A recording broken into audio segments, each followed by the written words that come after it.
What's going on, Grilla Grills Nation? How's everybody doing out there? Chef Drew coming at you back with our holiday series.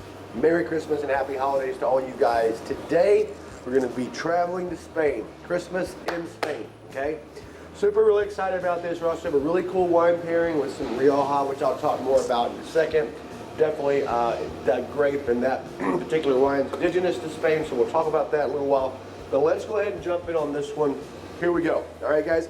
So I have here a leg of lamb that's semi-boneless, okay? We can still see, which pretty much all that means is if we turn this over, you can see here on the very end there's a ball joint right where the hip would be, so it's semi-boneless. We want to have a little bit of bone in there because I think it helps build a little bit of flavor, just my own personal opinion. Let's get to that in a second. First thing we're going to do, guys, we're going to be roasting it off in this pan, okay? I think it's better that way. But we need to cut some mirepoix, celery, onions, and carrots. What we're going to be doing is cutting this in pretty rough and rustically. As you can see, I've already kind of peeled these carrots. We want some bigger, rougher chops because the whole point of this, actually, guys, is to create some elevation. Is to keep this off the ground and keep it out of its own juices, okay? So the bigger chunks kind of help do that. It's kind of like a flavorful way of putting it on a rack. It does the same thing a rack would do. It just gives a little extra flavor. And when it's all said and done, these vegetables can catch some of those delicious drippings, and you can make something cool out of it. So it's kind of a twofer if you want to go this route. So cutting the mirepoix. Mirepoix is simply nothing more than celery, onions, and carrots, okay? 50%, the ratio is 50% onion, 25% carrot, 25% celery, okay? Doesn't really matter what type of onion we want to use here, guys. Nothing too crazy, nothing too expensive, all right? All we're doing is just getting this down the bottom of the pan, help us keep it elevated, all right? Also gonna put some rosemary down there, some dry rosemary on the very bottom, just to promote a little bit more flavor. And guys, rosemary and lamb, just like mint and lamb, are like two peas in a pod. Super classic, super delicious. There's a reason why it works and everybody loves it. All right, guys, so as we can see, all the way good to go there. We're just gonna be resting our lamb on top of that here in just a few minutes, okay? But before we do that, I'm not taking off all this silver skin today, all right? What I am gonna do is just, for having little stragglers here, I'll go ahead and get rid of that. Nothing good's really gonna come of that. We can turn it over here and maybe get rid of that a little bit. And guys, we do not have to be as thorough as, like, say, when we're doing a pork tenderloin. We really don't. But it is nice to just get a little bit of some of that. Just a little bit of that off, okay? That's perfectly fine. Good to go. Next thing we're gonna do, guys, we're gonna make some incisions in here, okay? What we're gonna do is called stud this. We're gonna stud this with garlic.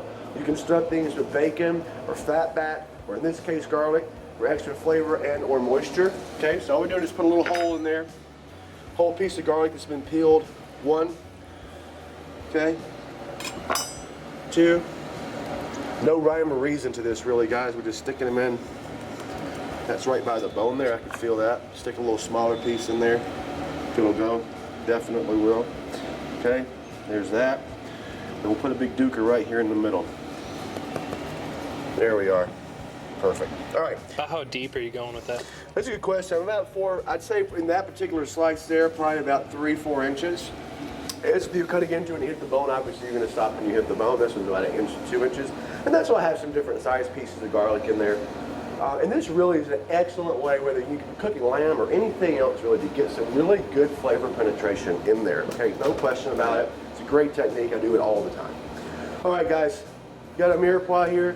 Going to give us a little bit of a shake of rosemary on the bottom.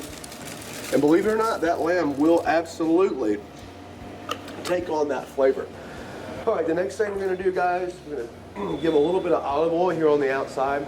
Okay. When I think of lamb, I definitely think of like the Mediterranean. When I think of the Mediterranean, I think of olive oil.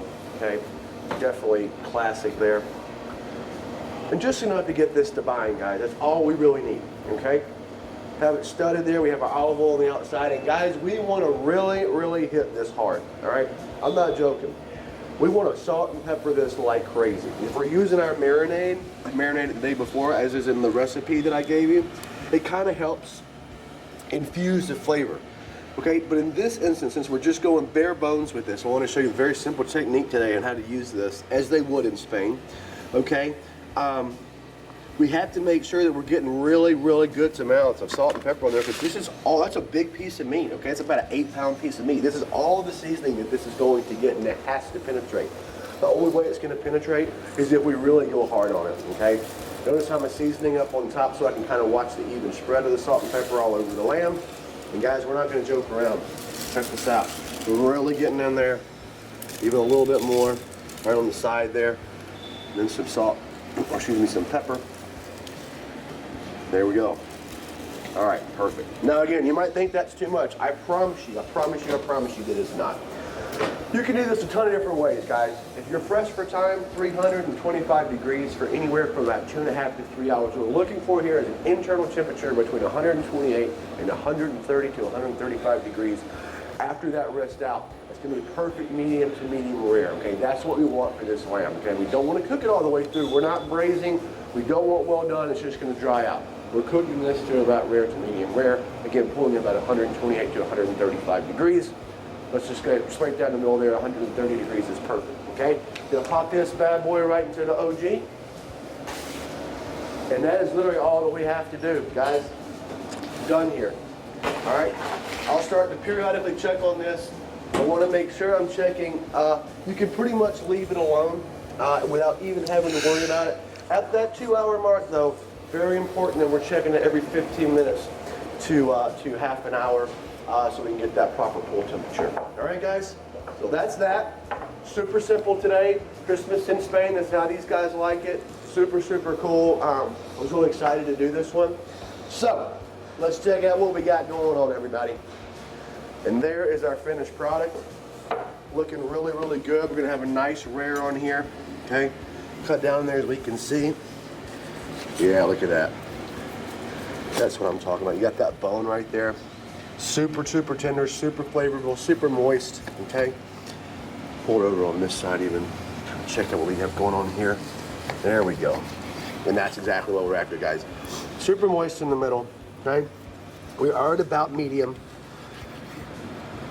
About as high as we want to go with this is medium. All right, and that's exactly where we are. All right, I think this is going to be an awesome dish. You can serve this with a myriad of things. Root vegetables is really, really good. Parsley root, celery root, parsnips. Excellent with this type of food and this time of year as well, okay? So those are some ideas that we could be doing. Roasted potatoes would be excellent. Very popular in Spain too, and across the region. We could hook in, we could get in there and we could do like an olive medley with this, okay? Which would be absolutely delicious. So many things, so many options that we have.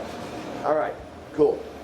So we can see we have some nice cuts here, about medium, just about medium, which is perfect. For me, I might like it a little bit more medium rare, but that's fine. We still hit our temperature, we still nailed it. You can see how moist it is. Now, last but not least, guys, a little holiday cheer for everybody out there at Grilla Grills Nation. We're gonna be opening up a Rioja wine, okay? This is one of my favorites. Super, super cost effective. I'm not saying that it's cheap, it's not. I'm not saying that it's not a good value. That's the whole point, it's a great value. You can pick up a solid bottle of Rioja, anywhere from 10 to 15 bucks, and you're gonna get a world-class wine. This one is no different, okay? Rioja grape, actually, is called Tempranillo, and it is a grape it's got some raciness to it, okay? It's excellent. It can stand up to something like lamb, no problem. You can see I have olive oil over my hands, so I'm having problems with this. Perfect for a Spanish meal. Very similar to Cabernet, but not quite as strong, okay? I'm thinking more like the raciness and the tannins or the skins of a Cabernet, but more that kind of cherry flavor and kind of lightness that we kind of find in a Pinot Noir. It's excellent, excellent, excellent to pair with something like lamb. It's also really, really good for poultry. Just delicious all the way across the board. Excellent with pork, very versatile wine. So again, the north central inland part of Spain, it's not on the coast. These grapes grow in some pretty tremendous heat, so they have a tendency to have a decent amount of alcohol on them, but they blend very, very well. It works perfectly with the wine. So, cheers to everybody out there. Roasted lamb, any questions? You know you can hit me up. You can comment or go to chefdrew@grillagrills.com. Got a couple more of these to go. We're super, super excited to do our Christmas Around the World series with you. Until we get around to the next one, guys, Merry Christmas. We love you on the smoke, and we'll see you soon. Cheers, everybody.